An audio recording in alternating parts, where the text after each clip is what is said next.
My brother was worse than me at everything, which drove my mom to desperation, praying to anyone who would listen. A psychic told her that I, his own twin sister, was stealing his good fortune. The longer I was near him, the more of his luck I'd absorb. After hearing this, my mother immediately gave me away to my aunt and uncle, who couldn't have children of their own. But she never knew the truth. It was my brother who had been suppressing my good fortune all along. Once I was away from him, I was destined to be a walking good luck charm. After my dad passed away, my mom pulled some strings and spent a fortune to get my brother into a school in the city. But my brother, Ethan, was a disappointment. He got addicted to video games and even stole money from home to go to gaming cafes. Meanwhile, I was acing all my classes at the local elementary school, getting the top scores. My mom asked me with disgust, "You both came from the same womb. How can you be so different?" I thought she was complimenting me for being smarter than my brother, and I couldn't help but crack a smile.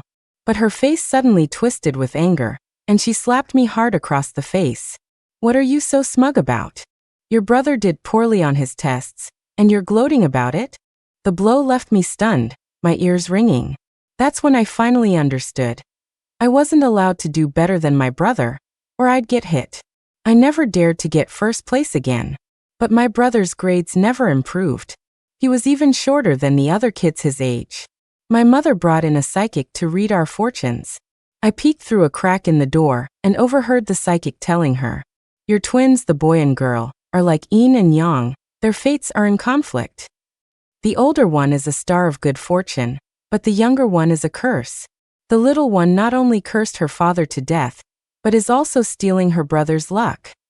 If this continues, your son's run of bad luck is only just beginning." The yellow talismans in my mother's hand scattered to the floor. I was terrified too. My mother spotted me. She stared at me, her eyes no longer just filled with simple disdain, but with an ice-cold hatred and disgust. No wonder after my husband died, Ethan stopped growing and his mind got dull. It was all because that damn girl was stealing his luck. My heart sank. I stood there, terrified and confused, a whirlwind of emotions churning inside me. My mom had always favored my brother. Meat and eggs were for him, I only got to eat wild greens and sweet potatoes. But my dad was different. He would buy me candy and little cakes. When my mom called me a waste of money, he would reason with her, saying that times had changed and it didn't matter if you had a boy or a girl. Ethan and I were both his treasures. My mom would always scoff, saying he'd learn his lesson when he got old and realized you could only rely on a son.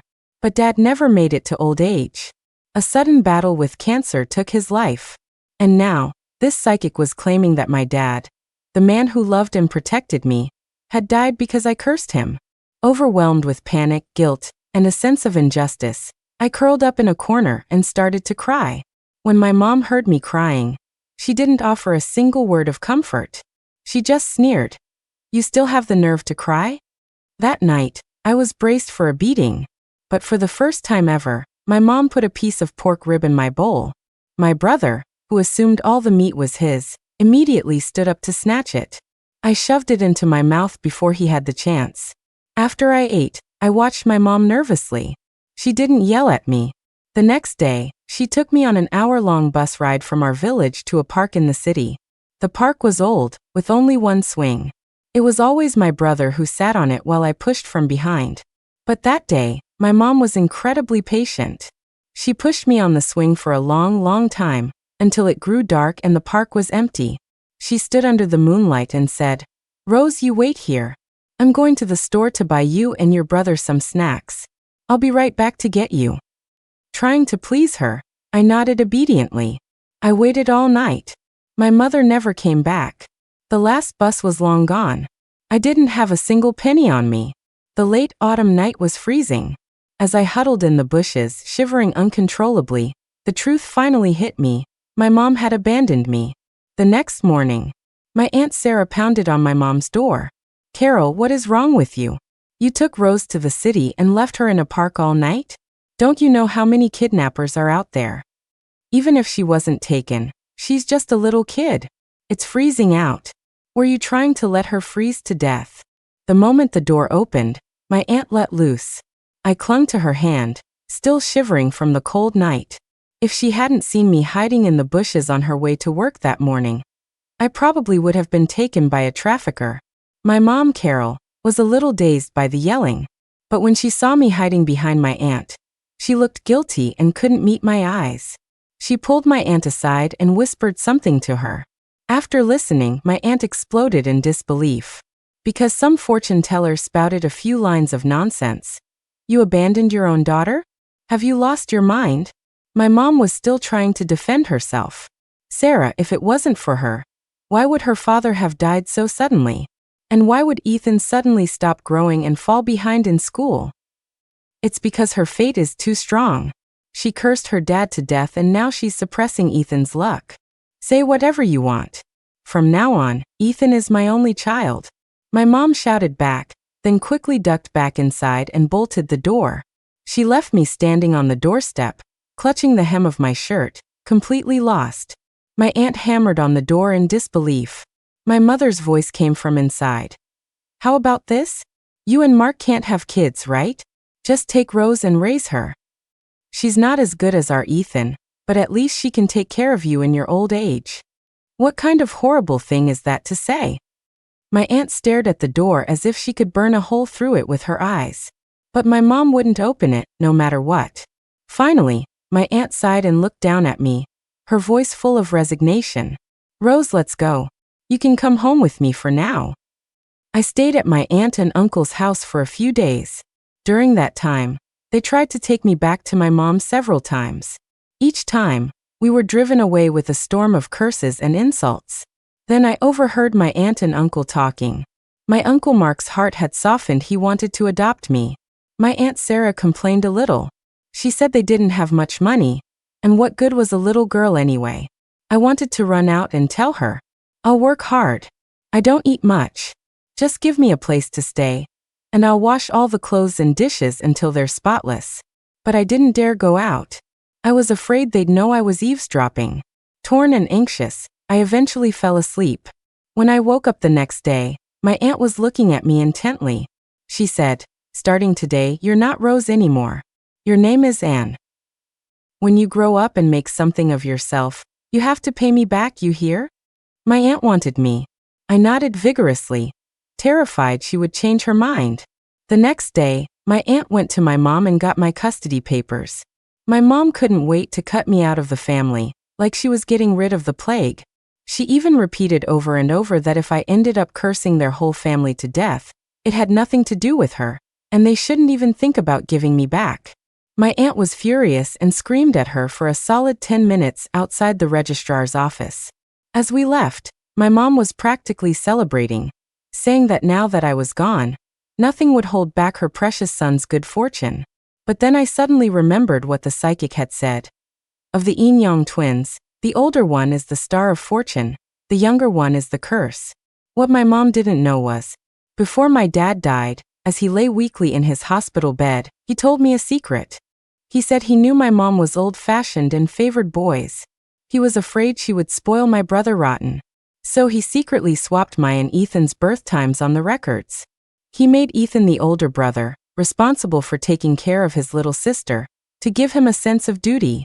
So the younger one, the one born later, wasn't me at all. I was the star of good fortune whose luck had been suppressed. My uncle helped me transfer schools.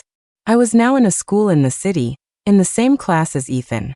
Because I had to act dumber than my brother to make my mom happy, I instinctively answered every question wrong on my first test. In the end, I got dead last. My brother was second to last. With someone to be worse than him, Ethan swaggered around the classroom, taunting me. You idiot, you can't even answer a single question right. You're so embarrassing. No wonder Mom didn't want you. I really didn't understand what he was so proud of. He only got 2 questions right himself. Besides, he had no idea that to make sure I scored lower than him, I had to perfectly avoid every single correct answer, which was even harder than getting a perfect score.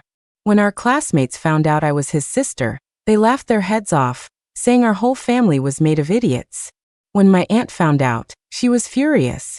She stormed into the school and announced in front of the teacher and the whole class that Ethan and I were no longer family. When we got home, she warned me sternly. "And I remember you used to get first place. How did you fall so far behind? You have to study hard and make something of yourself. If you don't, I'm sending you back to your real mom." I knew her bark was worse than her bite. The next day, not only did she not kick me out, but she also put an extra egg in my breakfast noodles. From that day on, I decided I wouldn't hide my abilities anymore. I wanted to make my aunt proud. Soon it was time for midterms. This time, I didn't intentionally get anything wrong. But the teacher said the results would only be announced at the parent-teacher conference, so no one knew their scores beforehand. I was a little nervous, unsure how much I had improved. On the day of the conference, both my aunt and my mom showed up. The second she saw my aunt, my mom started with the snide remarks. "Well, Sarah, I bet you see what a little jinx she is now, huh? I heard from Ethan that she was dead last on the last monthly test. So embarrassing. She'll definitely be at the bottom again for midterms. And you wasted all that money sending her to a city school. If you ask me, you should just take her home. Give her enough food so she doesn't starve, and when she's 18, send her to work. If that doesn't work, you could always marry her off for some money. Then you two could pitch in and help us buy a house for Ethan and find him a wife. After all, our Ethan is the only male heir to the Davis family name." Listening to her, my heart grew colder and colder. Why, after abandoning me, did she feel no guilt? How could she so shamelessly belittle and crush me in front of my classmates, my teacher, and the aunt who had taken me in? My aunt shooed her away like a fly, not mincing words at all. Get lost, get lost. I don't talk to people who've clearly lost their minds." My mom didn't even get angry. She just sat down haughtily, waiting to watch me and my aunt be humiliated. She was disappointed. The moment the report cards were handed out, my mom's jaw dropped. How is this possible? We got rid of the little jinx, so how could Ethan still?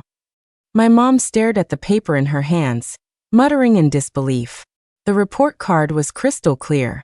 Ethan's name was at the very bottom of the list, and my name was at the very top. First place? And you did it. You really made me proud. My aunt clutched the paper, beaming with joy, and didn't forget to lay into my mom. "See that, Carol? Your son is the one who's a waste of money, and always got good grades in the village elementary school, but you only cared about your son. Every time and got first place, you'd beat her or scream at her, accusing her of stealing Ethan's good luck, or some other nonsense. Did you really think and was a bad student? Give me a break. She was just more considerate than your son, and was afraid of making you angry.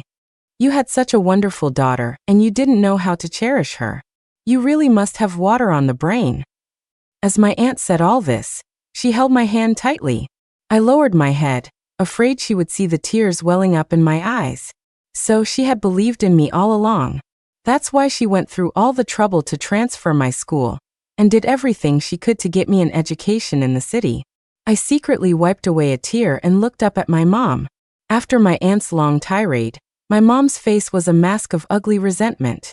She glared at me, her voice dripping with hatred. "It must be because this little jinx is in the same class as Ethan. She's too close to him, she's stealing his luck again." At this thought, she slapped her thigh. That's right. The psychic said Ethan had to get away from her. She gets first place, and look what happens. She's dragged my Ethan down with her. No, you have to transfer her out of this school. You can't let her stay here. She needs to be far, far away from Ethan. Clearly, she didn't believe a word my aunt said.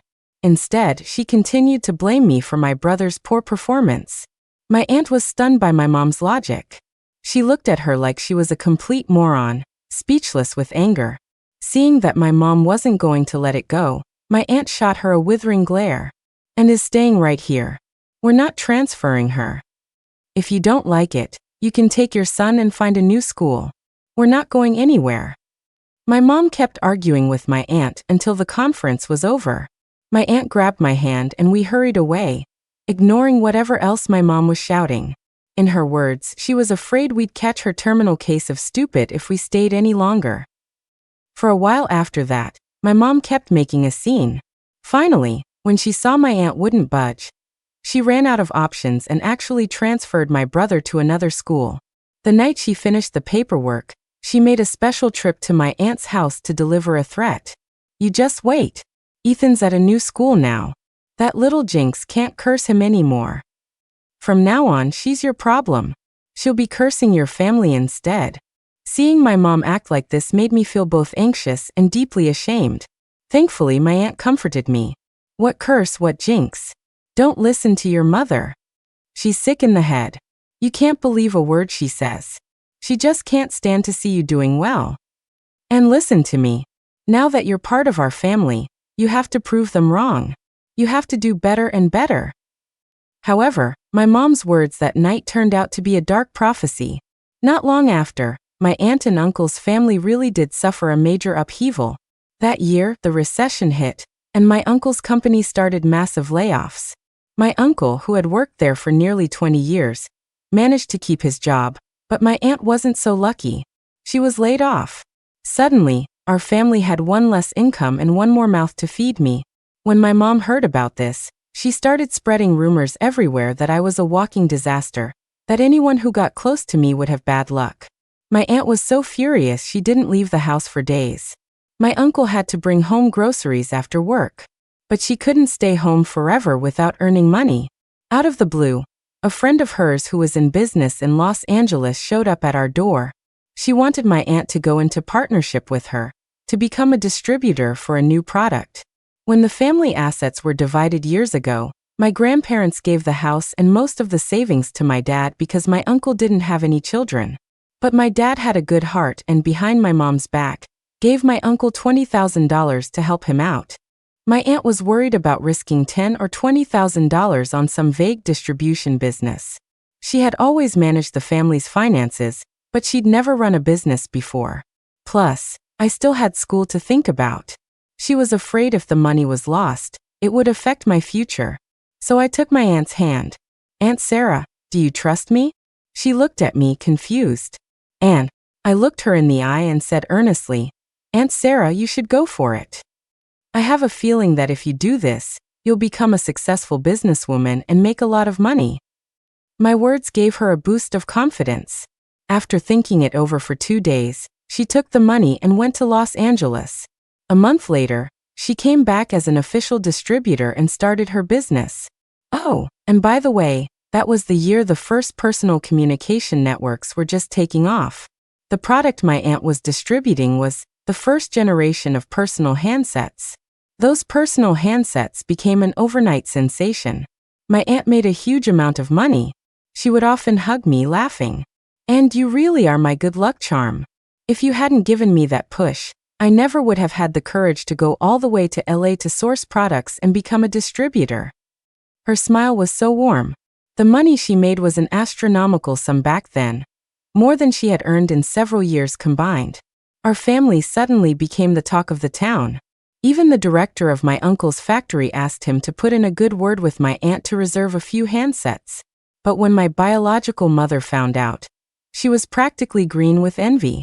When my aunt first went to LA, my mom had been gossiping behind her back, saying it was a pipe dream for a woman to start a business, that it was improper. Now, everyone knew my aunt was a successful businesswoman. It was my mom who became the laughingstock. People said she was short-sighted and ignorant, and that now she was probably scrambling to suck up to my aunt. My mom, unwilling to accept it, kept cursing, saying we'd have our day of reckoning soon enough. That day came sooner than she thought. That night, a massive storm hit. Our house was old, and the roof started leaking. None of us got a good night's sleep. The next day, my aunt and uncle stared listlessly at the holes in the ceiling, trying to figure out how to fix it. Suddenly I said, "Aunt Sarah, you've made a lot of money, right? Why don't we buy a new house in the city?" My uncle and aunt were both a little stunned. Buying a house was no small expense. My aunt was hesitant. "Our house is old, but we can patch it up and it'll be fine. Wouldn't it be better to save the money to buy more inventory and make more selling handsets?" But I insisted. My classmate Billy's dad runs a company, and he said the era of these early handsets will probably be over soon. Everyone will switch to more advanced cell phones. So, Aunt Sarah, maybe you shouldn't rush to buy more stock. Let's just watch the market for a couple of months. Oh, and Billy's dad also said that real estate prices are going to go way, way up. Maybe millions for a single apartment. My aunt and uncle couldn't help but laugh at me. Millions? What do you think it is, a space shuttle? How could a house be that expensive? I kept trying to persuade them. But the new buildings are so nice. Billy's family even has an elevator. Aunt Sarah, money sitting in your pocket won't grow. Why not buy a house? Let's take a gamble. They didn't answer me right away, but that evening, I saw them looking at a flyer for a new apartment complex. One day after school, my aunt mysteriously took me to a new place. We got on an elevator and went up to the 6th floor. And from now on, this is our new home. Our small town was very insular, and news traveled slowly. When buildings with elevators first appeared, very few people dared to live in them. They'd rather squeeze into rundown neighborhoods than risk tens of thousands of dollars on a new apartment. But my aunt had been to LA. She had seen what a big city looked like. So when she saw how beautiful the new building was, and that it was several times cheaper than anything in LA, she gritted her teeth and bought it, even though it was a huge expense. My aunt used almost all of their savings, and even stopped ordering more handsets. When my mom saw that my aunt had closed her shop, she assumed they were broke and started mocking them again. See, I told you so. You can't be too flashy. Buying an apartment with an elevator? Ridiculous. Now they probably can't even afford to eat. That worthless little brat, and they even changed her name. And her name is Rose. She's nothing but bad luck. See, the little money they made is all gone now, thanks to her curse. Oh, and ever since Rose left, our Ethan has started growing again. Grades and all that will come in time. But you too, now that Rose is your problem, don't even think about bringing her back to me when you can't feed her. I don't want her. After saying her piece, my mom took Ethan's hand and walked away. My uncle and aunt were fuming. But say what you will, Ethan had indeed grown a lot recently. Except he wasn't growing taller, he was growing wider. From a distance, it looked like my mom was walking a giant watermelon. That night, my aunt and uncle got home and started talking again. We can't just sit at home all day. We need to make money. Yeah, we're still young. We have money now, but who knows what the future holds. They had a new problem. How to make money.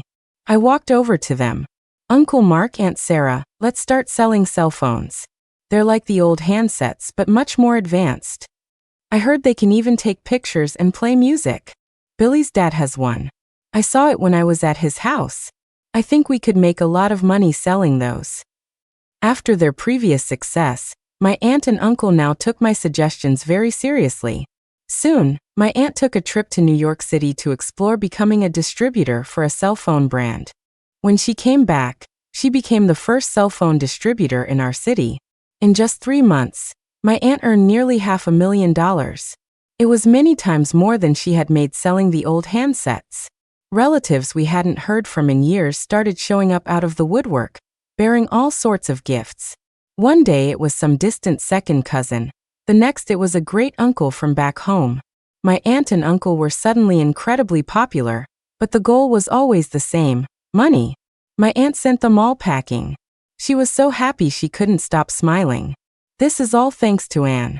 All this money will be for in one day. My uncle agreed, calling me their little lucky cat. I also became the envy of all my classmates. But one day after school, as I was walking to my tutoring session, I suddenly felt someone following me. From the sound of the footsteps, it was a man. I didn't dare turn around. I just walked faster and faster. But when I sped up, he sped up too. I started to run. The moment I ran, he started running too. And, why are you running so fast? Just as I reached our front door, my uncle was coming out. I stumbled and crashed right into him. Un oncle. Someone was following me. I was so nervous I was stuttering. My uncle frowned and looked behind me, his voice rising in surprise. Ethan? Ethan came into our house. He was holding a bowl, his mouth greasy from eating. It was his second bowl. My aunt and uncle sat across from him, exchanging a look. Ethan, where's your mother? My uncle asked. Ethan was still licking the last of the gravy from his bowl. My mom said she went to LA to do big business. She said she'll come get me when she's rich. Then why were you following Anne? Anne? Oh, you mean Rose. My mom said if she's not back, I should just stick with Rose. Wherever she goes, I go. That way I won't starve. How could your mother do something like that? My aunt couldn't help but spit out, ugh. She's trying to dump him on us. She's abandoning her own kid now. Ethan was a simpleton. He didn't care that the person being insulted was his own mother. His eyes were glued to the pork knuckle and gravy in front of him. I had to admit, since we had been separated, he had definitely grown into a perfect square. I used to be thin and a bit tan from working in the village. Now away from that home, I was paler, prettier, and my face had filled out. I no longer looked like the poor, scrawny Rose. With my new family's business booming, I even had the air of a young lady from a wealthy family. In contrast, Ethan was now fat and puffy, getting out of breath after walking just a few steps. Aunt Sarah, another bowl. Ethan shamelessly handed his bowl to my aunt. My aunt and uncle tried calling my mom multiple times, but she never picked up. It seemed she was determined to dump Ethan on us as well. My uncle sighed, left with no choice but to let Ethan stay. Whoa, is this an elevator? Ethan clutched his backpack, staring up and down inside the elevator, constantly reaching out to touch the buttons. "TSK, don't touch that," my aunt said, smacking his hand away. Ethan ignored her. A few seconds later, we were inside the apartment, and his attention shifted. Oh my God! A huge sofa. Wow, you can see our school from here. That's our school's field. Wendy, the prettiest girl in my class, lives in this building too. Ethan chattered on, oblivious to the fact that no one was paying him any attention. That evening, my aunt cleared out the guest room for Ethan. It was a small room, with just a little bed and a small desk, not even a closet. Ethan immediately threw a fit. Why is Rose's room so big? I want to stay in Rose's room. He had cased the entire apartment a few minutes after arriving. My room wasn't just big, it also had its own bathroom, just like the master bedroom. My aunt had arranged it that way during the renovation. She said I was growing up and would need my own private space. Besides the bathroom, my aunt had also installed a large closet and a computer for me, which made the room look quite impressive. Ethan's eyes had lit up when he saw my room. I want the big room. I don't want this small one. Ethan started throwing a tantrum. My aunt's patience was at its limit. This is Anne's house and that is Anne's room. If you want to stay here, you'll stay in the guest room. Why? Mom said all of this will be mine someday. Ethan shouted, then tried to dart into my room, but my uncle, quick on his feet, grabbed him. Help! Help me! Ethan started screaming. Quiet! My uncle roared. One more peep out of you and I'm sending you home. With my mom gone, Ethan, who was used to being waited on hand and foot, knew he'd have trouble even getting a meal if he went back. He knew which side his bread was buttered on, and immediately fell silent. But after my aunt and uncle went back to their room, I caught the look in his eyes. It was a hateful glare, as if I had stolen his most prized possession. For a second, he looked like he wanted to kill me. My mom really did just dump Ethan and disappear. For a full 6 months, there wasn't a single phone call or letter. During that time, my uncle's factory closed down. He opened an electronics store selling phone accessories and computer parts. He and my aunt worked together, landing several big clients. Combined with steady daily sales, they started making more and more money. Just when we were all starting to suspect my mom had remarried in LA and abandoned her precious son for good, she reappeared. Mark. Sarah. You have to help me. The moment she saw my uncle, she dropped to her knees. There were other customers in the store, and all eyes turned toward us. But my mom didn't care. She just kept wailing on the floor. Save me. If you don't save me, they're going to kill me. My uncle pulled her up. Not wanting her to disrupt the business, he quickly gave some instructions to an employee and rushed her home. It turned out she had borrowed money from loan sharks. When she'd left so abruptly, she really had gone to start a business. She saw how much money my aunt made with the personal handsets and, despite her scornful words, had been secretly gathering information. At first, she did make a little money in LA, even more than my aunt had initially. When she heard my aunt had quit the business, she mentally cursed her for being a fool. Her ambition was huge. She wanted to become the distributor for our entire state. But she only had about $10,000 in cash. The wholesalers wouldn't waste their time on such a small-time player. So, to make a big score, she mortgaged the house my father had left her. She thought she'd make back her investment in 6 months at the latest, but she never expected the telecom market to change so fast. The personal handset market collapsed overnight. She had tried to jump on the bandwagon at the last minute, but only ended up eating dust. Now Carol sat on my aunt and uncle's sofa, a mess of snot and tears. That house was what your brother left me. I can't let them take it. My aunt and uncle just looked at her, their expressions unreadable. My uncle spoke first. Carol, our families have been separate for a long time. Before he could finish, my mom cut him off. Separate or not, we're still family. You can't just abandon me. Are you going to watch me and Ethan end up on the street? You can't be so heartless. She wailed and argued. Enough. My aunt couldn't hold back any longer. Carol, you are a complete fool. With your waterlogged brain, you thought you could make money? In your dreams. You're the one who said that after we split the family, we were strangers. And what have you done? You've dumped one kid after another on us, and now you want money. How can you be so greedy? Have some shame. My mom was rendered speechless, and could only turn her helpless gaze back to my uncle. Sigh. My uncle sighed. Carol, will overlook the fact that you dumped Ethan on us all this time. You should go home now. Mark. Carol couldn't believe her brother-in-law was being so cold. Suddenly, her eyes landed on me, sitting quietly off to the side, and they lit up. Rose. She lunged at me and grabbed my hand. Rose, help your mother. Talk to your aunt and uncle for me. Tell them to help me. I did it all for you kids. Her grip was painfully tight, and she pulled so hard I almost hit my head on the coffee table. And watch out. Thankfully, my aunt caught me just in time. Now, even my normally good-natured uncle couldn't take it anymore. Carol, if you're going to have a meltdown, do it outside. Don't you dare hurt the child. My mom suddenly seemed to find her confidence. She's my daughter. What's wrong with her helping her own mother? My aunt and uncle were now completely stuck with my mom. She threatened them, saying if they didn't give her the money, she would take me away and sell me to the loan sharks. Come on, we're all family at the end of the day. There's no need to be so cruel. If something happens to me, it won't be good for you either. My aunt held me tightly, refusing to let go. Carol, have you no shame? The moment you found out I couldn't have children, you demanded we split the family assets. You played the victim in front of Mom and Dad, crying about how the house and money had to be saved for Ethan to get a wife.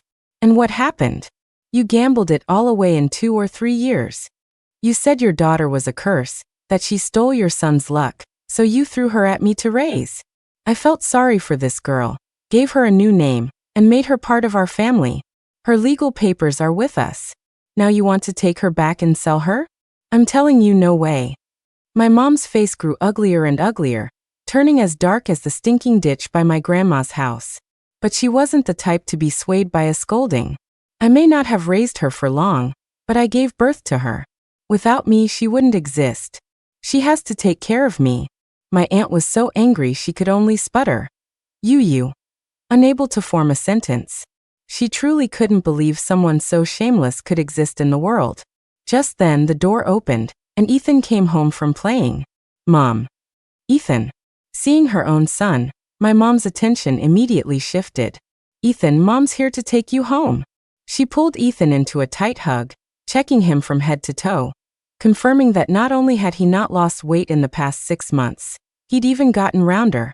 Ethan, don't worry, Mom will never leave you again. We'll take your sister with us when we go home. We'll sell her to pay off my debt and get you money for a wife. My aunt was trembling with rage. Unlike my aunt, however, as I watched my mom's tantrum drag on, I felt a growing sense of calm. I let out a cold laugh and asked her, Miss Carol, do you really think you can take me with you? My words stunned her. Then she glared at me fiercely. You little brat. What did you call me? Miss Carol? I'm your mother. As she yelled, she raised her hand to twist my mouth, but my smile only grew colder. My mother? You signed adoption papers with my aunt when I was 7 years old. My legal records were transferred. We severed all ties long ago. If you try to take me by force, my aunt can call the police, and you'll immediately become a kidnapper and extortionist. Extorting $300,000 is a major felony. Under the law, you'd be looking at 10 years or more in prison, plus a fine. And if you refuse to leave, you'll be trespassing and unlawfully occupying private property, which will also land you in jail. After my speech, I sat down calmly on the sofa, poured myself a cup of coffee, and slowly raised my eyes to look at her, a mocking smile on my face. So, are you taking me with you? I'm actually quite willing to go with you now. The question is, do you dare? The entire room fell silent. Carol's face was deathly pale. Her mouth opened and closed several times before she managed to force out, "You little witch, are you threatening me? I don't believe they'd dare to call the police." I chuckled. My aunt and uncle are tough on the outside but soft on the inside. You're right, they might not actually call the cops on you. But I'm different. I would. The moment you said you were going to sell me to those loan sharks, I already called them. As the words left my mouth, there was a knock at the door. A firm, authoritative voice called out, "Police, open up." The police were here. Carol froze on the spot. She probably never imagined that I, the ever-obedient daughter, would suddenly break from her control and call the police on her. "You little monster. You actually dared to call the police on me. I really raised an ungrateful snake." She stared at me with a hatred I had never seen before, as if she wanted to eat me alive. I shot back sarcastically. What was I supposed to do? Wait for you to drag me away and sell me to those loan sharks? Miss Carol, wasn't selling me once enough for you? How many more times do you plan on selling me? I gave you a chance. You're the one who refuses to change. This wasn't the first time I'd thought about calling the police. Years ago, when she beat me black and blue for Ethan's sake and made me sleep by the stove, I thought about calling the police. When I was 7 and she tricked me into going to the city only to abandon me in the park, I thought about calling the police. When my aunt rescued me and took me in, and she refused to take me back, I thought about calling the police then, too. I wanted to tell her she had committed a crime, child abandonment. But every time the thought crossed my mind, I would remember how she once held me, kissed me, and held my hand. Time and time again, my heart softened. But all that suppressed pain had finally reached its breaking point. Carol was furious and wanted to keep screaming. But the police weren't having it. They were in the middle of a crackdown on loan sharking. They took my mom into custody for questioning. My mom was a bully. And the #1 rule of bullies is that they prey on the weak and fear the strong. The second she realized the police were actually going to take her away, she panicked. I was just angry. I didn't mean it. I'll stop making trouble. Can't I just go home? Ethan. Let's go. Hurry up, come with Mom. But she called his name several times, and Ethan didn't make a sound. Ethan? My sweet boy. The door was locked. You go. I'm not going. I want to live here. Ethan's voice came from inside. At those words, not just my mom, but my aunt and uncle started to panic. Don't be ridiculous. What do you mean you're not leaving? Open the door. My aunt started pounding on the door too. I'm not leaving. This place has an elevator and a big living room and a huge sofa. I'm not going back. Ethan wasn't exactly a conscientious person. Growing up, he was treated like a prince, with me to take the fall for everything. He had no idea what the real world was like. After getting used to life at my uncle's house, sleeping in a big bed, watching TV, playing games, and eating good food, he had no desire to go back to their old, small, rundown place. Ethan, what are you saying? Mom will make you pork ribs when we get home. I don't want them. I want to live here. Or you can just sell me too. I'm not going with you. I want to stay with my aunt and uncle. I want them to be my parents. My mom whipped her head around and glared at my aunt. What have you done to my son, you barren hen? You can't have your own son, so you're trying to steal mine, is that it? Just as my aunt and mom were about to start a full-blown fight, I slipped into my room and rummaged through a drawer. When I came back out, I grabbed my aunt's hand. Aunt Sarah, the key. They had all forgotten about the spare key. My mom dragged a kicking and screaming Ethan out of the room. "Mom, you said it yourself. Aunt and uncle don't have a son, so everything they have will be mine someday. So this house is mine." My aunt and uncle were stunned that Carol had been teaching Ethan this. Their faces turned grim. Ethan clung to the doorframe, refusing to leave. "I don't want you as my mom. I want my aunt to be my mom. You get out." In a fit of rage, he shoved my mom hard. Caught off guard, my mom's lower back slammed into the corner of a table. She fell to the floor, knocking over a teacup. The cup shattered, and a shard of glass embedded itself deep in her left eye. "Ah!" She screamed in agony, her face covered in blood, bloody tears streaming from the corner of her eye. But Ethan seemed not to see. He just kept screaming that he didn't want her as his mother anymore. In that moment, as she cried in pain, blind in one eye, her expression was one of utter shock and confusion. She couldn't seem to understand how her most precious son had suddenly turned into this. Only I knew. Ethan hadn't changed at all. He had always been stupid and selfish, greedy and cruel. Only my mom had ever treated him like a treasure. And today, all the love she had ever spoiled him with was being repaid in blood, upon her own body. The police took Ethan away. My mom was first sent to the hospital. After treatment, she was taken in by the police for a long interrogation about the loan sharks. My aunt later told me that my mom was now blind in one eye. With the house mortgaged and gone, she had to work odd jobs and live in a rented apartment. With all her living expenses and that good-for-nothing son of hers, her life was going to be incredibly difficult. But what did that have to do with me? She had abandoned me long ago. The year I graduated from middle school, my aunt and uncle's business had grown so much that we all moved to a big city. My uncle bought a house in a good school district, saying he wanted to give me the best education possible. The new house was even better than our old apartment. The security was excellent. You needed a key card and facial recognition to get into the community. Carol and Ethan never came to bother us again.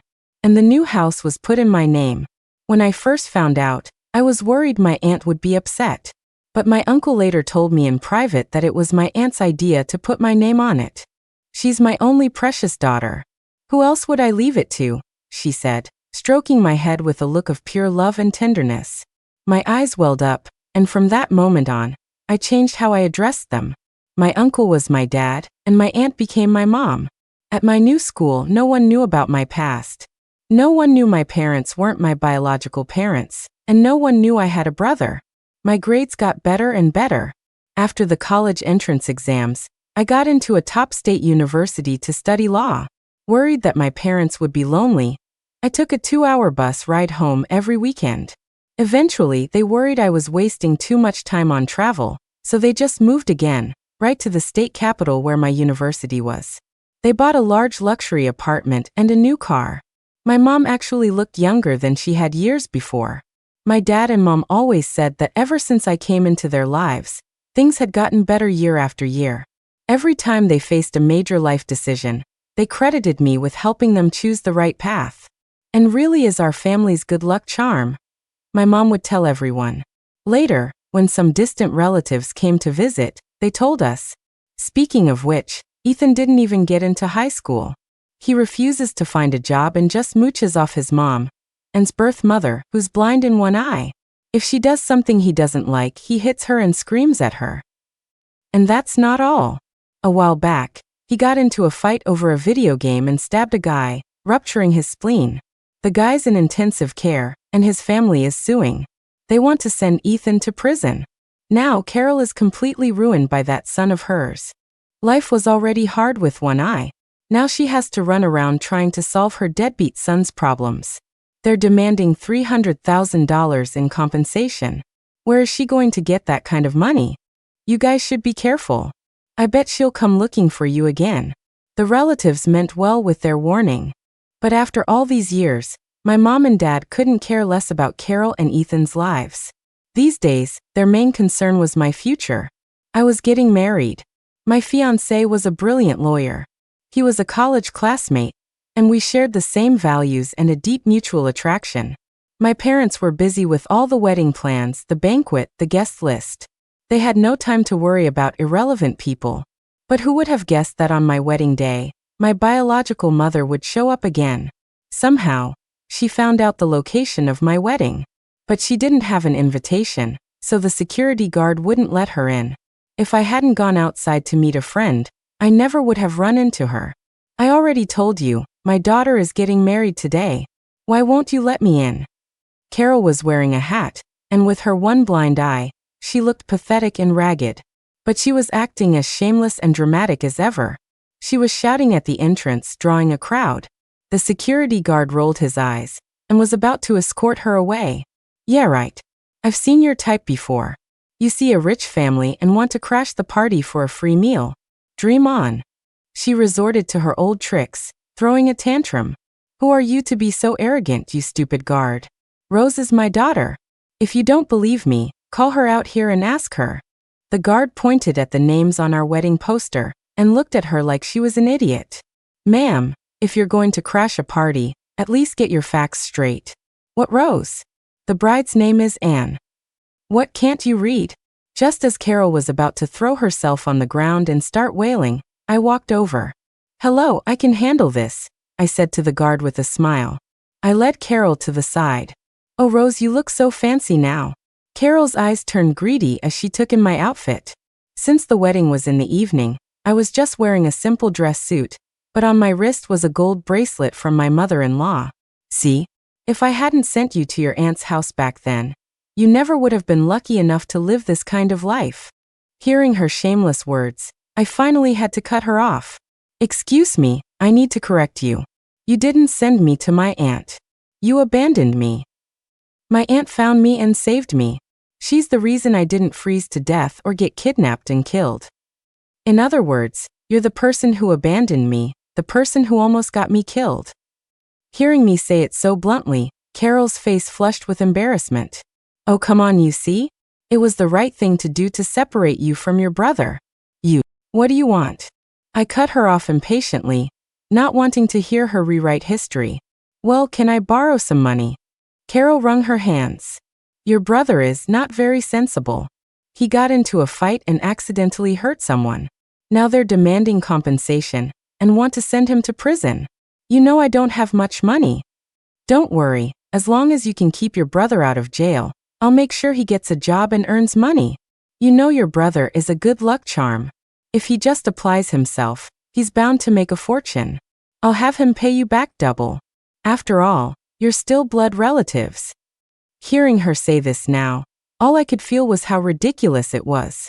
After all these years, the first thing she asks isn't how I'm doing, or who I'm marrying, but for money. I don't have any. My refusal made her face change instantly. How can you be so stingy? That's your own brother. I'm your own mother. I told her, the day you left me in that park, you stopped being my mother. She started rambling, trying to explain. I had no choice. You were stealing your brother's luck. Look how you've ruined him. He still hasn't recovered. I actually laughed out loud. Really? You still think he's your good luck charm? Then why are you here begging me, the curse, for help? Carol stammered, unable to argue, and started to complain about her hardships again. I cut her off coldly and finally asked the question that had been buried in my heart for years. If that psychic had said that I was the good luck charm and Ethan was the curse, would you have abandoned him? How could that be possible? Carol blurted out instinctively. Realizing she'd answered too quickly, she started backpedaling.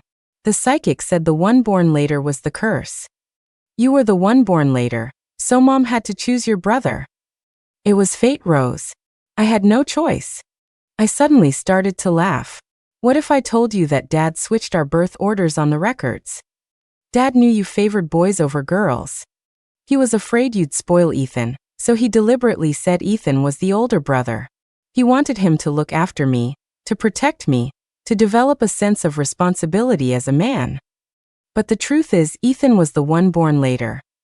He's the curse the psychic was talking about. Carol's face went white. She stood there stunned for a long moment, then suddenly flew into a rage, screaming at me. What nonsense are you talking? Your brother, he's the lucky one. How could he be the unlucky one? Even though she was denying it, I knew she believed me. Because ever since Ethan and I were separated, her life had gone from bad to worse. Meanwhile, my aunt and uncle, who adopted me, were thriving. It was laughable that even though she clearly believed it, she was still lying to herself. I'm telling you, Ethan will be the pillar of our family someday. Don't think just because your aunt and uncle are nice to you now, it means anything. In the end, all those houses and cars, they'll have to give them to your brother. He's the only male heir to the Davis family. Do you really think they'll leave all their wealth to a girl like you?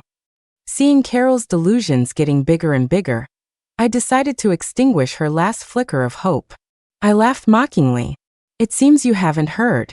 All the houses and cars are already in my name. That's impossible. Carol refused to believe it, muttering impossible over and over. I used my phone to call security. You should go. Your good luck charm of a son is about to go to prison. Soon, you won't even have the chance to wait on him anymore. The guards dragged Carol away. As they pulled her, she was still shouting, "Rose, you ungrateful, worthless girl." The guard, annoyed, covered her mouth. I had started to walk away, but I suddenly stopped. I walked back to Carol and said in a calm, even voice, "From the moment you abandoned me, I stopped being Rose. I am Anne. And now, I'm going to find my real mom and dad." I walked away and didn't look back, letting the guards haul the still struggling Carol out of sight. I opened the door to the adjacent room and saw my mom and dad, along with my future husband, happily discussing where to take me on our honeymoon. I smiled and joined them in their warmth. I had known from the very beginning, whether it was being a curse or a good luck charm, it was all just a trick the psychic used to scam people out of their money. Instead of believing in fate, it's better to believe that the harder you work, the luckier you get. And my luck has always been reserved for the people who truly love me. The end.